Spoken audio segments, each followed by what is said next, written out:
Good afternoon, everyone. I'm Professor Amit Jadhav. Today, we are going to cover our last topic of last unit, that is the WCF architecture. So, here is our syllabus. In that, we are going to see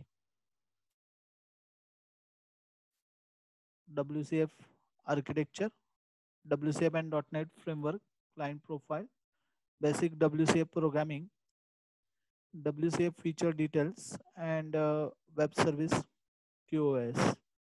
Okay, these all points we are going to cover, and we end up with our last unit. Okay, and here today today we will conclude our syllabus. So let's start with the architecture, WCF architecture.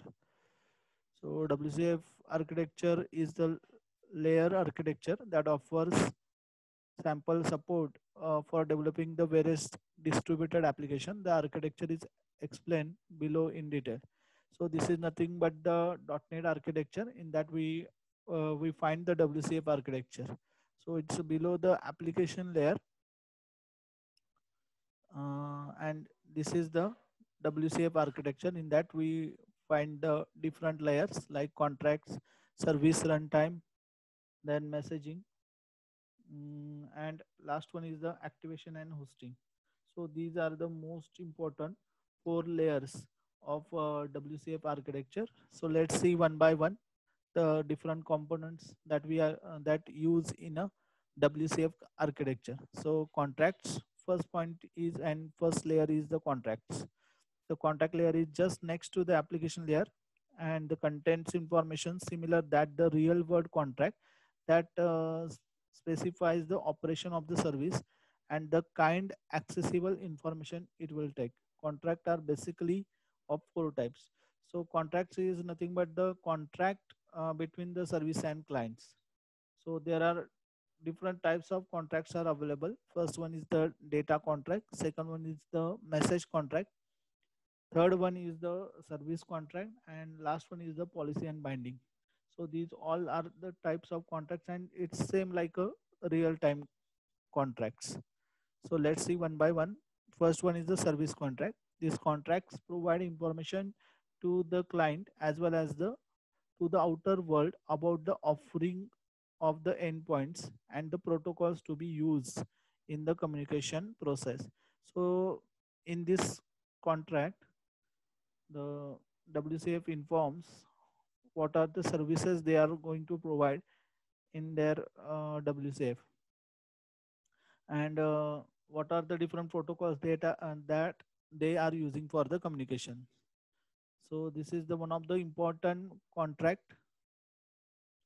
It informs the client as well as the outer world about the services that they are provided in their architecture. So first one is the service contract. Second one is the data contract. The data exchange by the service is defined by the data contract. तर data कुठला exchange झालाय through सर्व्हिसमध्ये, म्हणजे ह्याच्याकडून सर्व्हरकडून कुठला data जाणार आहे क्लायंटला, ज्यावेळी client ही service call करेल तर त्या रिलेटेडची इन्फॉर्मेशन डेटा कॉन्ट्रॅक्टमध्ये दिले. Both the client and the service has to be agreement with the data contract. दोघं सुद्धा ॲग्रीमेंट करतात, क्लायंट आणि सर्व्हिस यांच्यामध्ये ॲग्रीमेंट होतं related to data contract. Next one is the message contract. A data contract is controlled by the message contract. It primarily does the customization of the type formatting of the SOAP message. Customization of the type formatting. SOAP message parameters. Here it should be mentioned that the WCF employs SOAP format for the purpose of communication.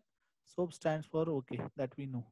So it is used for the customization of type formatting.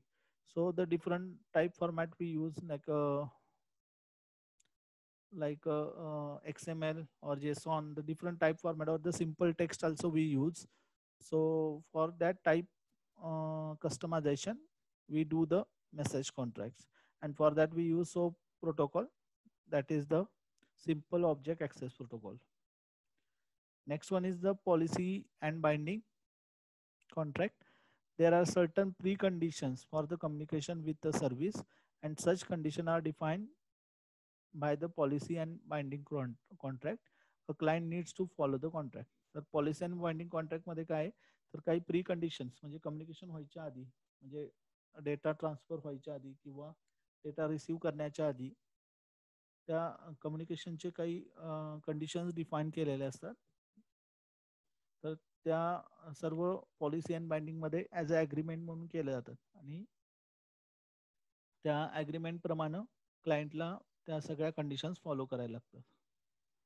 म्हणजे एक प्रकारचं कॉन्ट्रॅक्टच आहे आणि या सगळ्या म्हणजे या लेअरमध्ये contract perform होतं.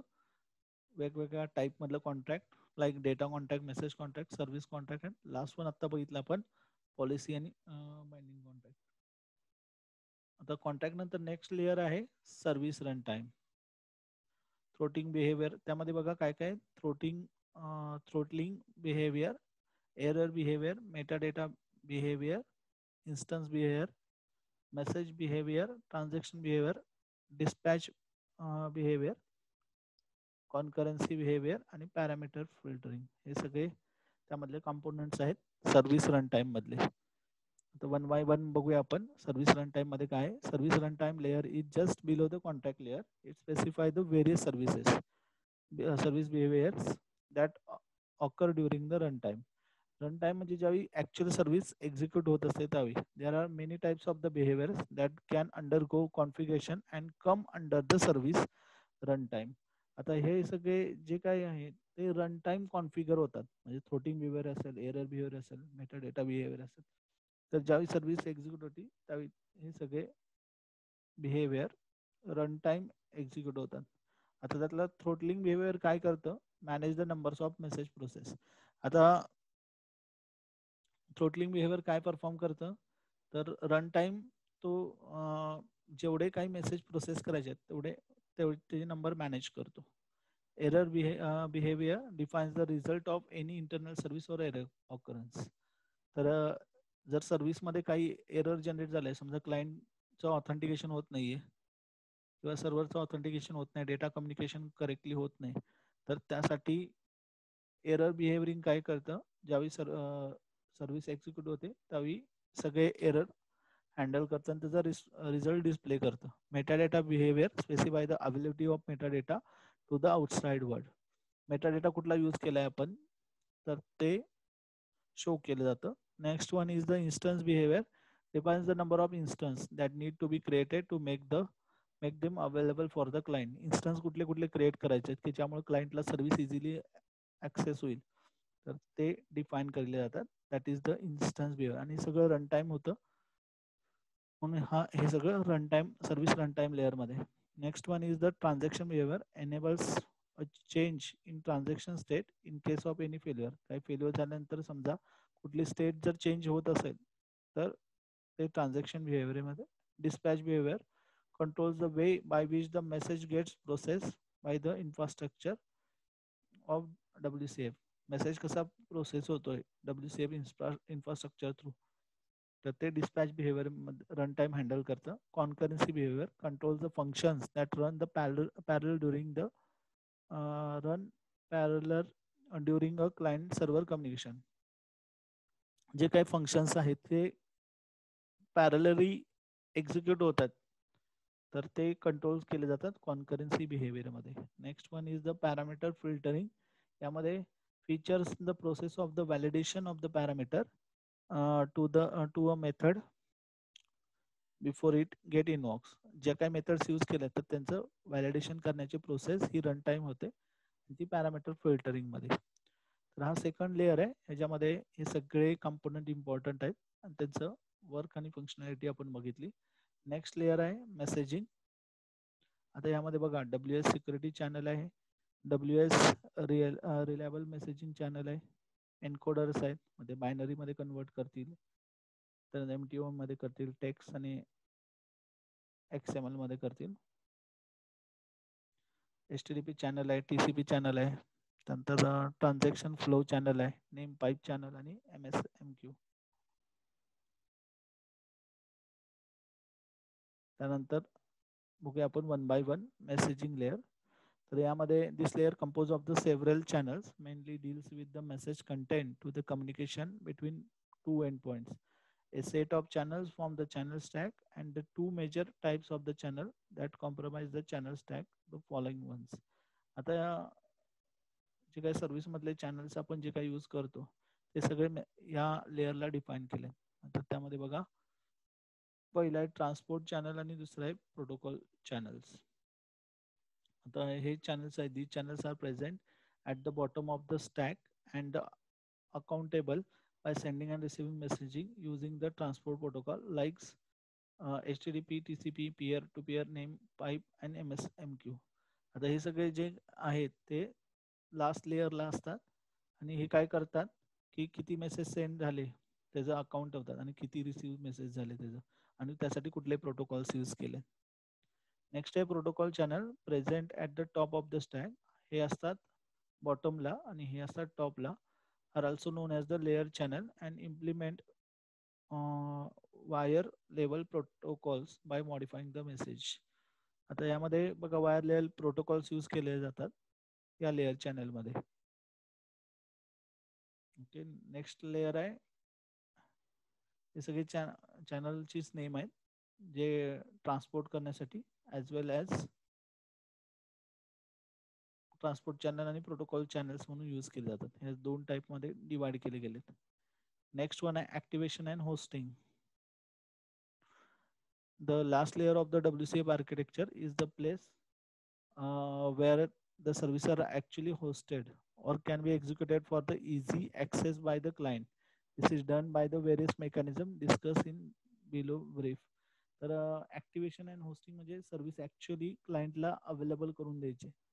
आता ती बघा कुठे होस्ट केली जाते. फर्स्ट आहे IIS server. IIS stand for internet information service. Windows बरोबर बाय डिफॉल्ट हा सर्व्हर येतो.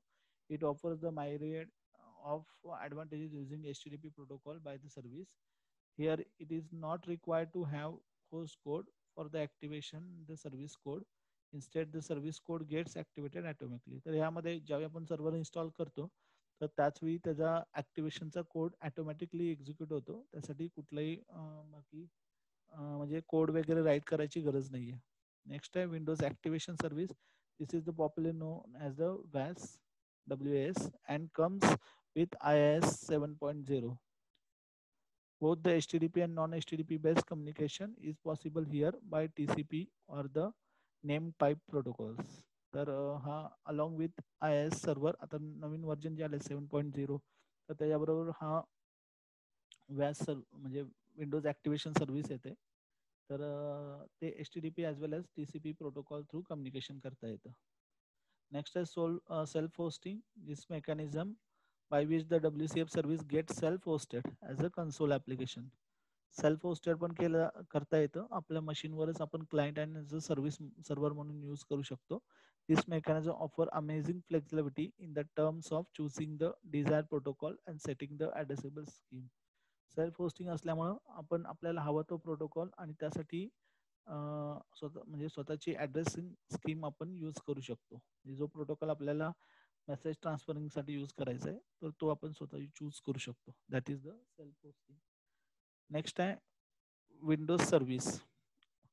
Hosting a WCF service with the mechanism is advantageous as the service then remain activated and accessible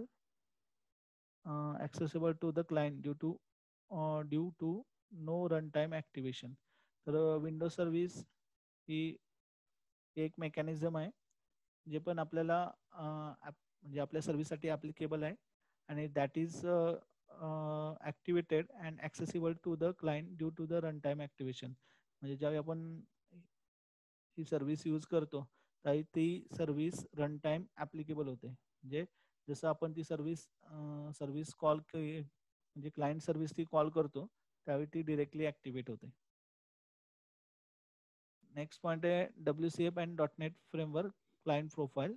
.NET framework client profile is the light weight version of the full .NET framework.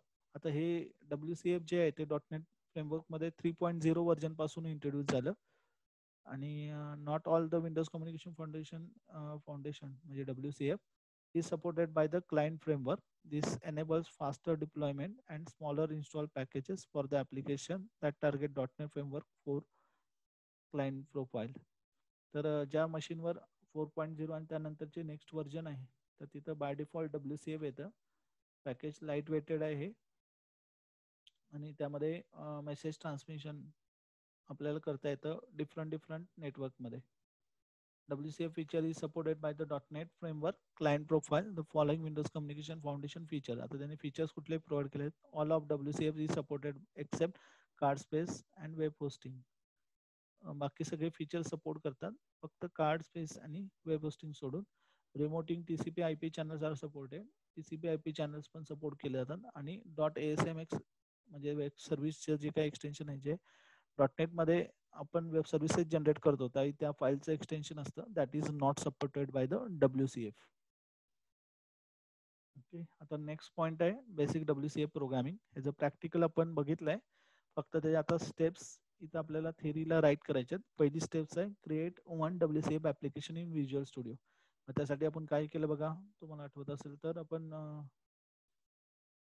ह्याच्यामध्ये visual स्टुडिओमध्ये WCF service आपण start केली. WCF service तिथं आपण नवीन add केली as a new item. ज्यावेळी मग आपल्याला हा सोर्स कोड तिथं जनरेट झालेला दिसला तर त्याच्यामध्ये बघा आपल्याला सर्व्हिस कॉन्ट्रॅक्ट ऑपरेशन कॉन्ट्रॅक्ट इथे दिसलं. तर तिथं बाय डिफॉल्ट जे होता तो चेंज करून आपण आपल्याला जी सर्व्हिस क्रिएट करायची ती त्याचं नाव आपण इथं दिलं. आता इथं सर्व्हिस स्ट्रिंग कॅल्क्युलेट नावाचं फंक्शन दिलं आणि त्यामध्ये 2 पॅरामीटर पास केलेत, इंटिजर प्राइस आणि इंटिजर क्वांटिटी. ओके, आणि हे फक्त या पेजवर आपण काय करतो, फक्त डिफाईन करतो फंक्शन, त्याची फंक्शनॅलिटी राईट करत नाही. Okay, we have to place the service contract attributes over the interface. It implies this our interface and it's going to expose the outer world. Okay, तर याच्या नावाने ती सर्व्हिस ओळखली जाईल आणि ती सर्व्हिस आउटर वर्ल्ड पण ऍक्सेस करू शकतो. आपण त्यामध्ये पण बघितलं. नेक्स्ट आहे आपण बघा इम्प्लिमेंट करतो इंटरफेस. इम्प्लिमेंट करताना आपण त्याचा कोड राईट करतो. आता हे फंक्शन आपण इथं डिफाईन फक्त केलंय आणि ते आपण इथं आता कॉल करतोय. इथं आपण ते फंक्शन पुन्हा राईट केलं, public string calculate integer price return and convert to string price into quantity. String मध्ये कन्वर्ट केलं price into quantity. Price and quantity आपण पास करणार. ओके, ज्यावेळी फंक्शन कॉल होईल त्यावेळी त्याची व्हॅल्यू इथं कॉपी होणार, प्राइस अँड क्वांटिटीचं मल्टिप्लिकेशन होऊन ते रिटर्न होणार in the format of string.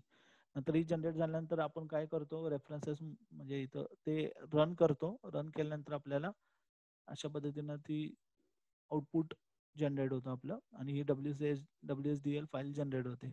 Okay, त्यानंतर आपण काय करतो, ती आपल्या नेक्स्ट आपण काय केलं, क्लायंट ऍप्लिकेशन क्रिएट केलं. Next step, okay, consume the service by the client.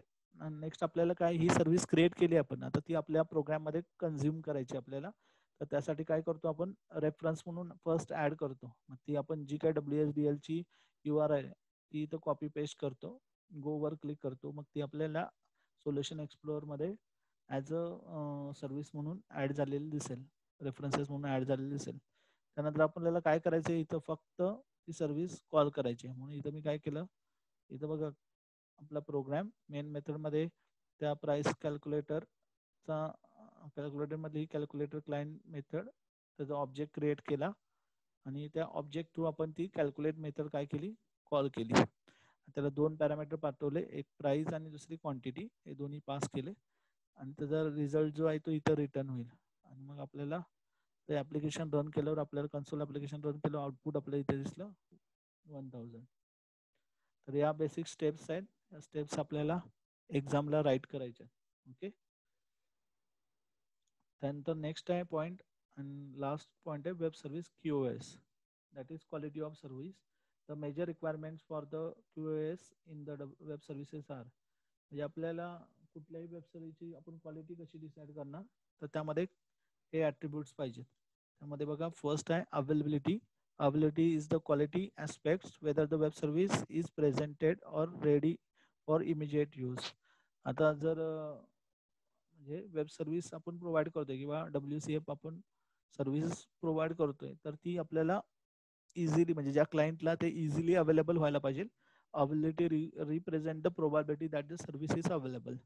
त्याचा प्रोबॅबिलिटी शो होते की सर्व्हिस अवेलेबल आहे की नाही. जर लार्जर जर असेल प्रोबॅबिलिटी तर ती सर्व्हिस आपल्याला अवेलेबल आहे, आणि जर स्मॉलर असेल तर it's difficult to available. Okay. त्यानंतर त्यामध्ये एक कन्सेप्ट आहे TTR मध्ये. TTR म्हणजे टाइम टू रिपेअर. एखादी सर्व्हिस ब्रेक होते तर त्यावेळी TTR रिप्रेझेंट म्हणजे त्याला किती टाइम लागेल रिपेअरला, तर त्याच्यावरनं ती फेल आहे का अवेलेबल आहे हे समजतं. तर स्मॉलर TTR व्हॅल्यू असेल तर ती लवकरच अवेलेबल होईल. जर TTR व्हॅल्यू लार्ज असेल तर it's a fail, that we can not use that service. Next आहे ॲक्सेसिबिलिटी. तर सर्व्हिस नुसती अवेलेबल असून चालत नाही, तर ती युजरला क्लायंटला ॲक्सेसिबल पाहिजे. Accessibility is the quality aspects of the service that represents the degree it is capable of serving the web service request. It may be expressed as the probability measure denoting the success rate, chance of the successful service installation at the point of time. There could be situation when the web service is available but not accessible. म्हणजे आता बऱ्याच वेळा काय होतं, service available आहे पण ती client तो ऍक्सेस करू शकत नाहीये. तर त्याला ऍक्सेसेबलचे राईट्स दिले नाहीत किंवा ऑथेंटिकेशन झालं नाही, त्याला ऑथराईज केलं नाहीये. तर accessibility of the web service can be achieved by the building the high scalable system. Scalability refers to the ability of the consistency serve the request despite the variation of the volume of the request.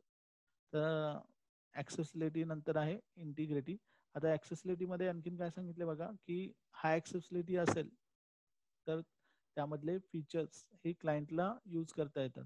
की that is the scalable, highly scalable म्हणतो आपण. तर scalability refers to the ability the consistency serve the request despite the variation in the volume of the request.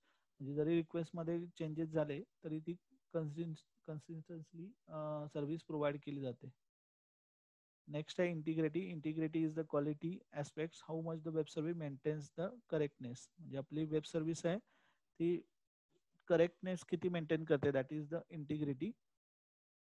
Proper execution of the web service transaction will provide the correctness of the interaction.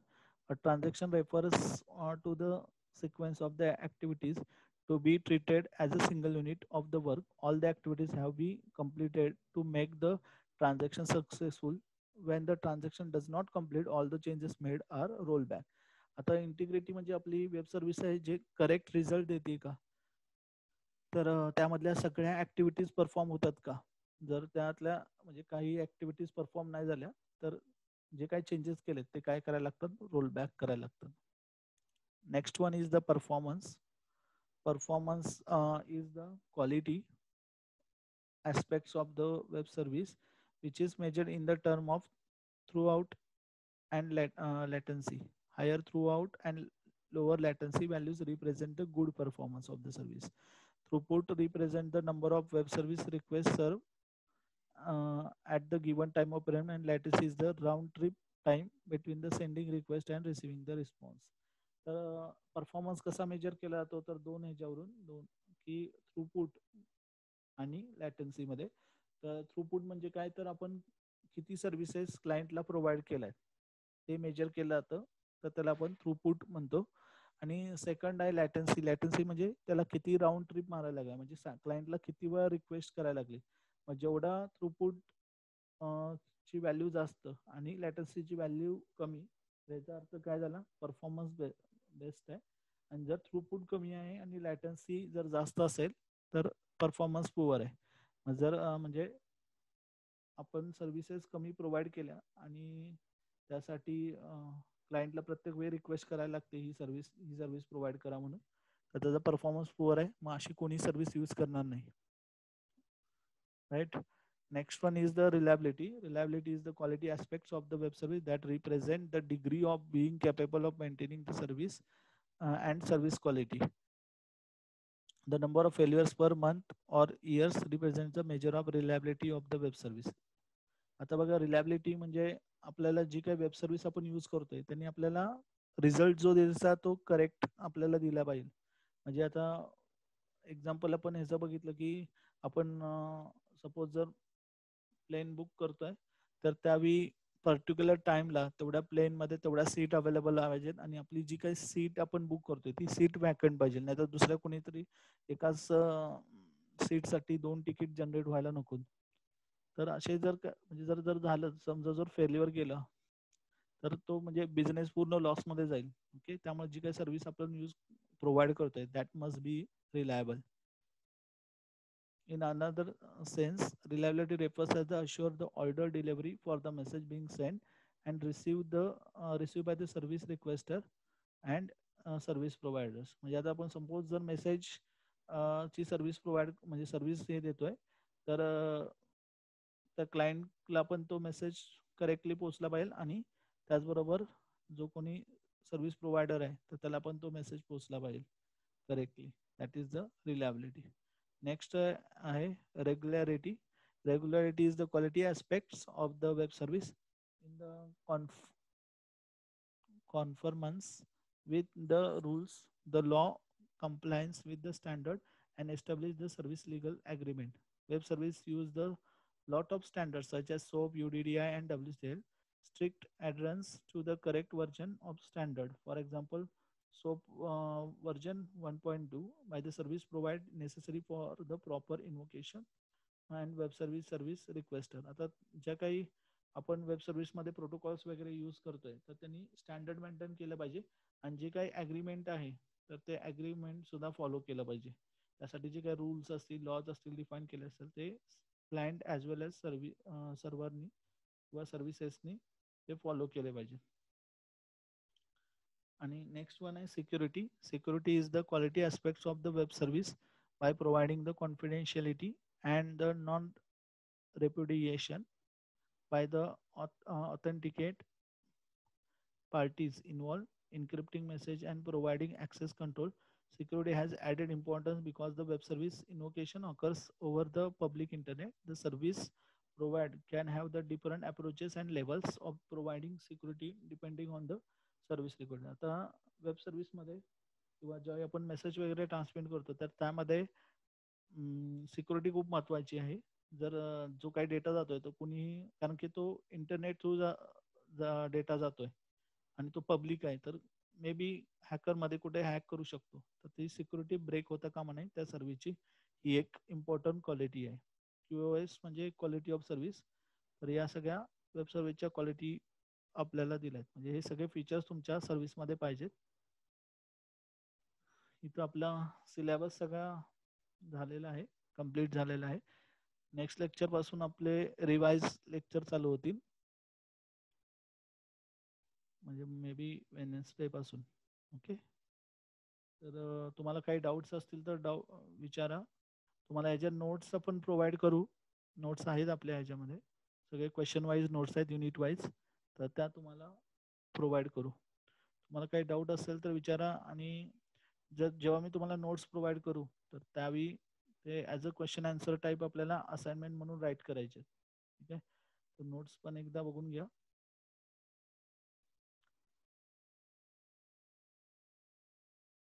मग हे असे युनिव्हर्सिटीकडूनच आलेले question answer फॉर्मॅटमध्ये आहेत आपल्याकडे notes.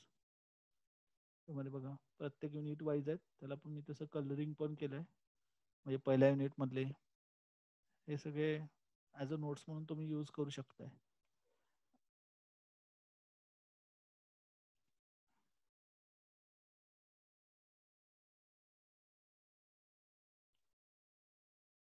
Okay, XML schema हे सगळे आपल्याला युनिट वाईज आहेत. लास्ट युनिटवर खूप कमी क्वेश्चन्स आहेत,